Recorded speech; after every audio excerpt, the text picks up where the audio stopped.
All right. Now, what if I told you guys that there is a way for you to get drunk for free and you'd be doing it for a good cause? Sure, you might be sitting there all skeptical, like, oh yeah, well, what do I gotta do, Mr. Smarty Pants? Huh? Do I gotta partake in some kind of weird medical study of some sort? Ladies and gentlemen, I present to you malt liquor and the human response. No. What I'm talking about is way better than that. You see, years ago when I was at work, my friend Brewer came up to me and he was like, dude, you want to get drunk tomorrow? For free? Drunk for free?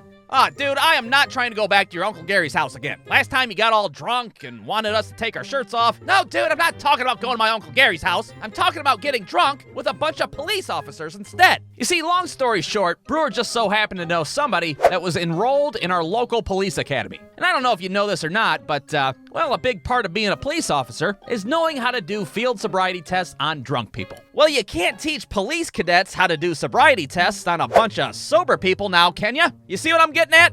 No? Well, let me spell it out for you, I guess. Brewer and I volunteered to get drunk on purpose so a bunch of police cadets could practice their field sobriety skills. Yes, this is a real thing. I couldn't believe it either. So if you have a police academy nearby, you yourself can volunteer and do your civic duty. It's like fucking drunk jury duty, for Christ's sake. You can't beat it. So here's how this whole operation works. First, you show up to a brightly lit classroom at, I don't know, maybe 7:30 in the goddamn morning. One of the instructors becomes your own personal bartender for the next few hours. You drink free alcohol like it's the end of the world, and then once you're nice and shitty, you go out into the hallway and let a bunch of cop juniors try to figure out if you're drunk or not. Now, the first thing that has to be done is they have to figure out who's getting drunk and who's staying sober. I mean, you can't have everybody getting drunk. That would make it way too easy on the cadets.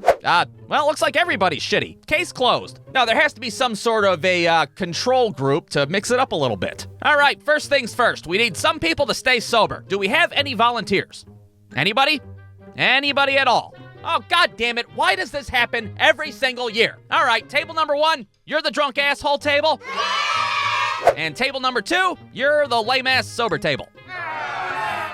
God damn it, I called off work for this shit. So me and Brewer go and get our drinks, and what they don't bother telling you beforehand is that all the free booze that they provide is really just confiscated alcohol. You know, booze that the police have taken from crime scenes or who the fuck knows where else. So needless to say, we are not getting served top shelf shit here. Aw man, Wild Irish Rose. Would you guys steal this from a crackhead under a bridge? Well, as a matter of fact, we did. Now, would you like me to pour it in a cup or wrap it up in a brown paper bag like it was intended? So we go ahead and start drinking, and of course it's not just me and Brewer sitting at this drunk-ass table. There's also some old dude that, just seemed like another day for him, you know, drinking at 8 o'clock in the morning. And then some chick who volunteered because her boyfriend was in the academy, and she did not seem like she was having a good time at all. I mean, I have no idea why. She's just stuck at a table with a bunch of drunk dudes, partaking in very engaging conversation. And that was the second time I shit my pants as an adult. What about you guys?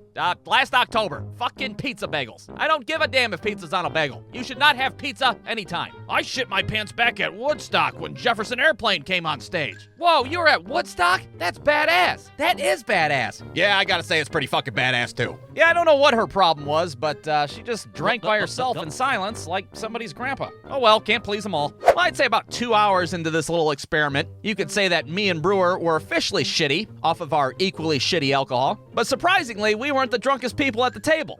Now that would be Little Miss I'm too good to tell a poop story over there. I don't know if it was the shitty booze or the fact that she was like 97 pounds, but her ass was tore up from the floor up and she would not shut the hell up. Yeah, well, the last time I shit myself, it was at my nephew's first communion. Aw, sick. We're not even fucking talking about that anymore. What the hell? She's so drunk, she's like dancing / gyrating on top of her chair. She's flipping off the sober table from a distance and shit. Aw, look at that drunk bimbo over there having the time of her life, while I gotta sit here and drink a goddamn Minute Maid lemonade. The instructors are absolutely flabbergasted at this point.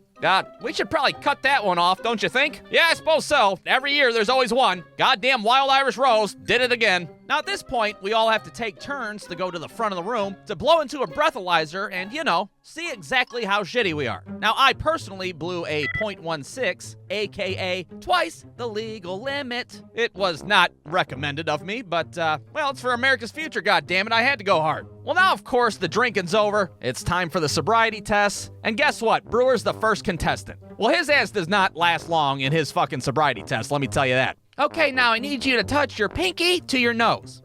No, not my nose, silly, your nose. Ah, I fucking knew it. You're going to jail. He walks back to the table, completely embarrassed. I'm sitting there like, oh, that was quick, you drunk piece of shit.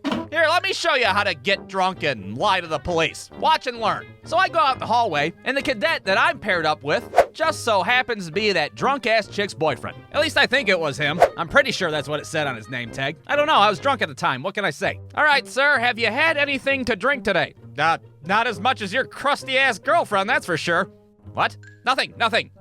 Proceed to test me. Give your girlfriend's nephew my condolences. So he starts trying to do his sweet Jedi mind tricks on me, but what he doesn't know is that I have a slight advantage. And that is, of course, that I've already done a fucking field sobriety test before. You know, with a real police officer. That's what happens when you fall asleep while driving a vehicle and, demolish a handful of parked cars. You get fucking field sobriety tested out the ass. So needless to say, I already know all these tests ahead of time. I'm like finishing this guy's sentences and shit. All right, now I need you to put your pinky, pinky to the nose, raise your left foot, and name all 4 Golden Girls. It's Blanche, Dorothy, Rose, and the super fucking old one. Let's get on with it. So I knock out all these sobriety tests with flying colors. I'm not bragging about it. I'm just saying that I'm really good at it. I don't know what that says about me as a person. Whatever. The only test that I think I'm going to have trouble with is what's called the nystagmus test. And that, of course, is the old follow the pen with your eyeballs trick. Now, if you're shitty in this scenario, your eyes will wiggle back and forth all willy-nilly. It's like a natural reaction your body does when you're drunk. Well, how the hell am I supposed to control a natural reaction? Well, my grand idea was to just think sober thoughts. Whatever the fuck sober thoughts are,